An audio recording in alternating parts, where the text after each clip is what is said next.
आज की इस वीडियो के अंदर हम लोग बात करने वाले हैं ओबीसी को जनरल में काउंट यदि कर दिया गया है, यदि किया जाएगा। क्योंकि ऑप्शन में जो ऑप्शन था ना हमारे पास, उसमें ओबीसी का ऑप्शन नहीं था, जनरल एससी एसटी का ऑप्शन था। ये आप लोगों को पता होगा शायद।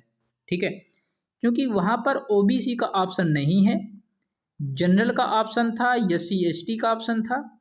तो क्या ऐसी कंडीशन में ओबीसी वाले बच्चों को जनरल में काउंट किया जाएगा? और ये एक बहुत बड़ा मुद्दा है देखा जाए तो यदि ओबीसी वाले बच्चों को जनरल में यदि आप लोग काउंट कर रहे हो तो एक फैक्टर ये निकल कर आता है, तो क्या शॉर्ट लिस्ट में भी क्या प्रभाव पड़ेगा? तो आज की इस वीडियो के अंदर ये सारे डाउट्स क्लियर करने वाले हैं। वीडियो को लास्ट तक देखना ताकि सारी चीज़ें आपको क्लियर हो जाएं। और उससे पहले मैं आपको बता दूं गाइस कि चैनल पर नए हो तो चैनल को फटाफट सब्सक्राइब करके बेल आइकन प्रेस कर लेना। जैसे ही कोई इन्फॉर्मेशन आती है हमारे पास तो आप लोगों के पास बहुत पहले नोटिफिकेशन जाएगी। तो चलो अपनी क्लास को स्टार्ट करते हैं। बात कर लेते हैं शॉर्ट लिस्ट में प्रभाव। गाइस, ओबीसी स्टूडेंट्स को जनरल कैटेगरी में काउंट करने से उन्हें जनरल कैटेगरी के कैंडिडेट्स के साथ compete करना पड़ेगा। ये बात बिल्कुल भी सही है। यदि आप लोग ओबीसी स्टूडेंट्स को जनरल कैटेगरी के साथ शामिल कर रहे हो तो ओबीसी वाले बच्चों को जनरल कैटेगरी के कैंडिडेट्स के साथ compete करना पड़ेगा। और ये देखा जाए तो एक प्रकार का ओबीसी वाले बच्चों के लिए एक बहुत बड़ा प्रॉब्लम्स का सामना करना पड़ सकता है। क्योंकि जनरल कैटेगरी की जो कट ऑफ रहेगी उसी से ही compete करना है आपको ओबीसी वाले बच्चों को। तो भाई मान लीजिए कि यदि जनरल कैटेगरी की जो कट ऑफ है 400 है और ओबीसी वाले बच्चों की जो कट ऑफ है वो 300 के आसपास है या 350 है, 350 है, तो भाई इन लोगों को जनरल कैटेगरी के साथ compete करना है। तो ये भाई जिसके 300 मार्क्स हैं वो तो गायब हो गए, उनको तो भी लिया भी नहीं जाएगा। शॉर्ट लिस्ट में भी यही तो प्रभाव पड़ेगा जा करके। क्यों भाई, आप जरा ये सोचो, थोड़ा कॉमन सेंस लगाओ। यदि आप ओबीसी वाले बच्चों को जनरल के साथ compete कर रहे हो, ये देखो गाइस एक प्रेडिक्शन लगाया जा रहा है। ठीक है, प्रेडिक्शन लगाया जा रहा है। आप ये बोल रहे थे कि सर वहाँ पर ओबीसी का ऑप्शन नहीं था, जनरल का ऑप्शन था, एससी एसटी का ऑप्शन था। तो इस वजह से हमारे एक बहुत बड़ा कॉमन फैक्टर निकल कर ये भी तो आता है कि यदि आप जनरल के साथ compete कर रहे हो तो शॉर्ट लिस्ट में भी तो प्रभाव पड़ सकता है। क्यों भाई, नहीं पड़ सकता? पड़ सकता है।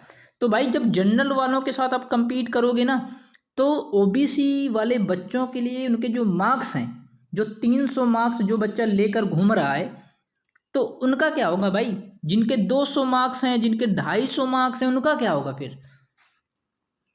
समझ रहे हो मेरी बात, मैं क्या कह रहा हूँ? तो जिसका मतलब है कि उनका शॉर्ट लिस्ट होना थोड़ा मुश्किल हो सकता है।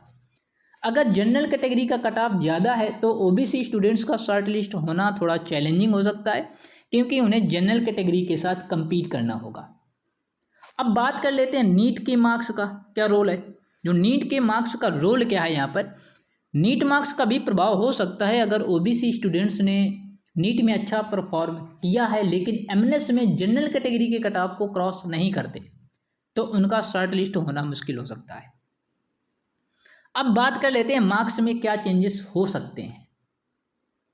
मार्क्स में चेंजेस जनरल कैटेगरी के कैंडिडेट्स के लिए ज़्यादा कट ऑफ मार्क्स होते हैं, वो ओबीसी कैंडिडेट्स के लिए ज़्यादा हो सकते हैं। बिल्कुल बात सही है भाई। जो जनरल कैटेगरी के बच्चों का जो कट ऑफ है, ठीक है, जो 400 है, मैं देखो एक प्रेडिक्शन बता रहा हूँ, ठीक है, मान लीजिए 400 है या 300 है, एनीथिंग कुछ भी है, तो वो जो कट ऑफ है ना वो ओबीसी वाले बच्चों के लिए वो ज़्यादा है ना।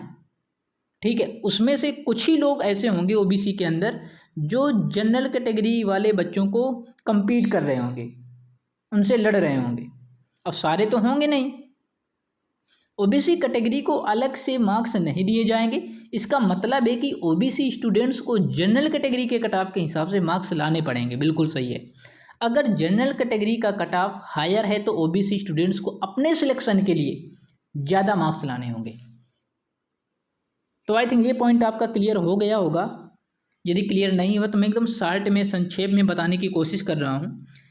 आप ये सोचो कि जनरल कैटेगरी से यदि वो लोग काउंट कर रहे हैं तो भाई जिनके मार्क्स 300 की अपेक्षा हैं, मतलब कि यदि जनरल कैटेगरी की जो कट ऑफ जा रही है 480 पहली बार गई थी पिछले वर्ष, और इस बार मान लीजिए कि 400 जा रही है, 400 जा रही है। और ये कट ऑफ किस बेस पर निर्धारित होती है, हालांकि ये भी मैंने वीडियो बना रखी है।